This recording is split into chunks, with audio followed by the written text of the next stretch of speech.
Good morning বন্ধুরা, তোমার সকলকে স্বাগত আরতি ডেইলি ব্লগে। এসে গেছি একটা নতুন ব্লগ নিয়ে।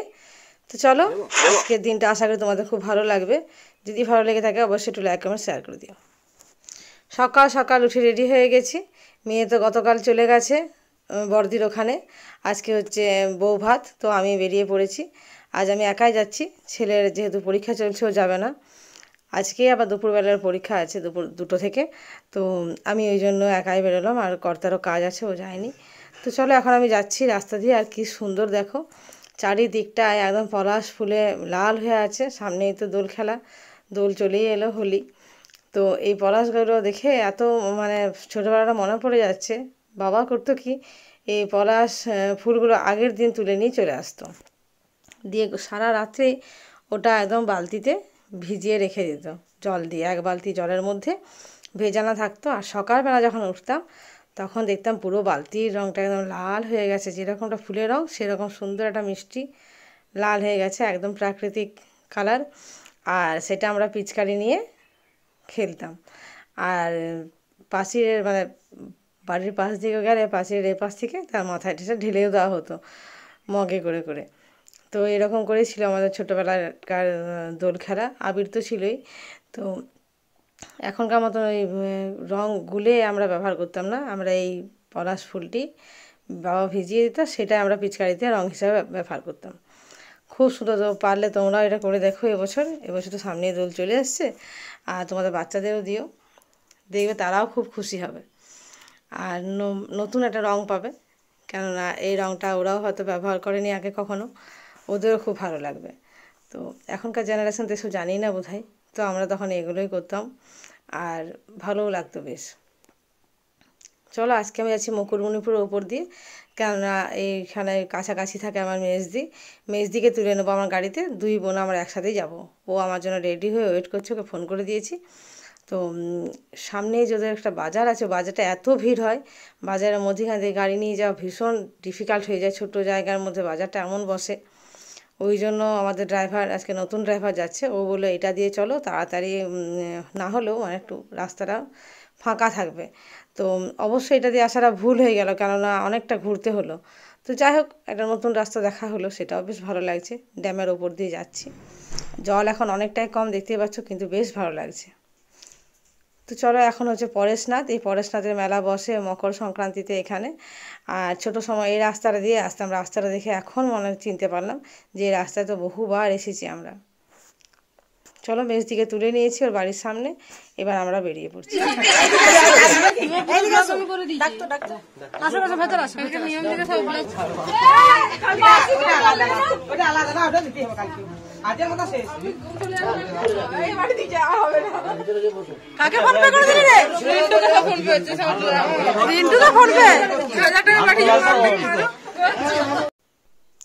দরজা আটকে বোনেরা তো পয়সা নিল, সেটা ফোন পেতে নিয়েছে। আর এখানে দুধ উতলানোর যে ব্যাপারটা, সেটা এখন রান্নাঘরে চলছে।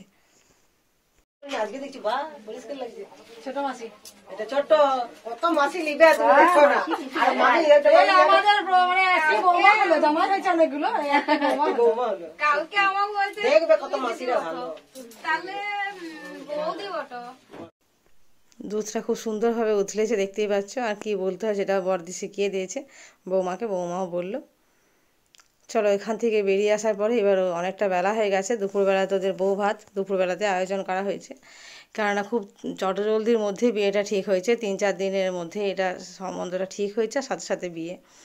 তো দেখতে গিয়েই বিয়েটা হতো, তো সেটাও হয়নি। বলছি দেখতে গিয়ে সে বিয়ে করলে তখন আমরা হয়তো যেতে পারবো না, আর এতটা তোড়জোড় করে হবে না, ওই জন্য একটু 3 দিন সময় নেওয়া হয়েছিল।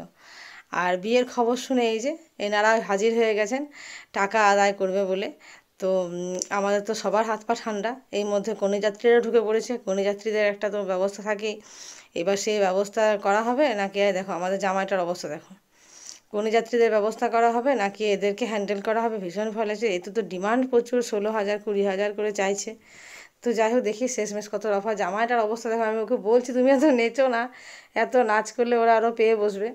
তো বলছি যে পেয়ে বসতে হবে না মাসি, ওরা এমনিতেই এসেছে যখন কিছু নিয়েই যাবে, তো ভালো করে সবাই একটু এনজয় করে নাও। আর আমাদের সবার মুখ ঢিপ ঢিপ করছে দেখে। আর যেহেতু নাচ করছিল জামাই, আর কারোর সাথে কথা বলবে না। এবার ওর যা কিছু বলার আছে, বক্তব্য পেশ করার আছে, জামাইয়ের কানে কানে যাচ্ছে। এবার করে জামাইকে গিয়ে বলছে যে এটি আমাদের ডিমান্ড, এটি করতে হবে। তো চলো দেখি আর কতক্ষণ নাচ চলে। গোটা ঘর একদম এরা মাতিয়ে রেখেছে সম্পূর্ণভাবে, দেখতে পাচ্ছ 3জন এসেছে, 3জনেই মাত করে দিচ্ছে, দেখছো শুধু জামার সাথে কথা বলছে, ওই যে নেচেছে একটু, সর্বনাশ। তো চলো খাওয়া দাওয়া শুরু হচ্ছে, ওদেরকে বিদায় করে দেওয়া হয়েছে। ওদের ডিমান্ড ছিল 16,000, তো আমরা সেটা দিইনি, আমাদের দেওয়া হয়েছে 2,000 টাকা। তো যাই হোক, এখানে খাওয়া দাওয়া শুরু হয়ে গেছে। আর রান্নাবান্না প্রচণ্ড সুন্দর ছিল, তেল মশলা খুব একটা ছিল না, যেটা আজকাল সবাই অ্যাভয়েড করি আমরা। তো যাই হোক, খাওয়া দাওয়া খুব ছিমছাম ছিল, মিক্সড ভেজ দিয়ে, মানে একটা সবজি ছিল, শুক্তো ছিল, আর সমস্ত সবজি দিয়ে ডাল ছিল, চিকেন পোস্ত, যেমনটা হয় সব বিয়েবাড়িতে, মোটামুটি সব কিছু আইটেম ছিল, পাঁপড়, চাটনি, মিষ্টি 2 রকমের। তো চলো খাওয়া দাওয়া হয়ে গেছে, এখন বাজে 4:30। এই যে এটা হচ্ছে পিহু আর আমার দিদির যে যা, এরা সব এখন বেরিয়ে, এক এক করে আমরা সবাই বেরিয়ে পড়বো। এই যে আমাদের জামাই বড়দির এটি জামাই। তো এই বঞ্চি জামাই এখন যাচ্ছে এদেরকে বাস স্ট্যান্ডে ছেড়ে দিতে, বাস এরা পেয়ে যাবে। তো বাড়ি খুব কাছে, একটুখানি বাসে করে গেলে আধা ঘন্টার মধ্যেই পৌঁছে যাবে। সূর্যটা প্রায় ডুবু ডুবু হয়ে আসছে, আমরা খানিক পরে আমরা এক এক করে সবাই এখন বিদায় নেব। এবার আমরাও বেরোবার জন্য রেডি হয়ে গেছি, সন্ধে প্রায় হয়ে গেছে। আর দেখো গল্প করছি সবাই মিলে, আসছি আসছি করছি। আর মেয়ের কাণ্ড দেখো, মাথায় আমার ছোট ছোট ফুল তুলে সন্ধ্যের সময় ফুলগুলোকে সে গুঁজে দিয়েছে। মা তুমি একটু ঘোরো 4-5টা, আমি একটু ভিডিও করি। এই দেখো চতুর্দিকে ফুল গুঁজে দিয়েছে। চলো মেজদিকে নামিয়ে দিলাম যথা জায়গায়, যেখান থেকে তুলেছিলাম। আমরা বেরিয়েছি অনেকক্ষণ, আর আমি এবার একাই বাড়ি ফিরছি। মনটা ভীষণ খারাপ হচ্ছে, সবাই মিলে ছিলাম। আর আজকে বড়দিরও মনটা খারাপ, একটা এত আনন্দের মধ্যেও ও শুধু একটাই কথা বলছে, মা বাবা নেই, মা বাবা থাকলে ভালো হতো। তো যাই হোক, মা বাবা তো সব জিনিসটা সব সময় দেখে যেতে পারবে না, ওটা একটা আরও আফসোস হয়ে গেল। আমার মায়ের ভীষণ ইচ্ছে ছিল যে তার এই বড়ো নাতির বিয়ে দেখে যায়, অনেক চেষ্টা করেছিল, কিন্তু যার যখন বিয়ে আছে তখনই তো হবে। অনেক চেষ্টা করেও এতদিন বিয়ে হয়নি, এখন হলো। তো যাই হোক চলো, এখন অন্ধকারের বুক চিরে আমাদের এগিয়ে যেতে হবে। আর এখন আমি একাই যাচ্ছি, বাড়িতেও ফোন করে দিয়েছি যে আমি আসছি, খুব তাড়াতাড়ি ঢুকে যাব। এই রাস্তাটা দিয়ে সকালবেলা আসতাম ওকে নিতে, কিন্তু এই রাস্তাটা সকালবেলাটা এত ভিড় থাকে, ওই জন্য আমি অ্যাভয়েড করতে গিয়ে ওদিকে ঘুরে ঘুরে এসেছি। তো এখন আমি সোজা রাস্তাতেই যাচ্ছি, অবশ্য তাড়াতাড়ির মধ্যেই পৌঁছে যাব। চলো বাড়ি চলে এসেছি। আর বাড়ি এসে এবার ফ্রেশ হব, ফ্রেশ হওয়ার পর আর একটা বৌভাত আছে, সেটা দিকে অ্যাটেন্ড করব।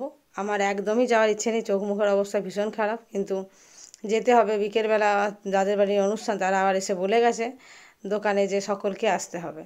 তো মেয়ে তো আমার সাথে আসেনি, মেয়ে রয়ে গেছে মাসির বাড়িতে, সবাই হুল্লোড় করছে, ওরা সবাই ও সকালেই আসবে।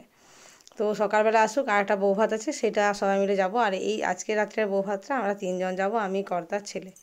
তো চলো আমি রেডি হয়ে গেছি ছেলেকে নিয়ে, আর কর্তাও চলে এসেছে, সবাই একসাথে যাব। আমি আর সাজুগুজু করিনি, হালকা লিপস্টিক লাগালাম, আর এইভাবে বেরিয়ে পড়বো।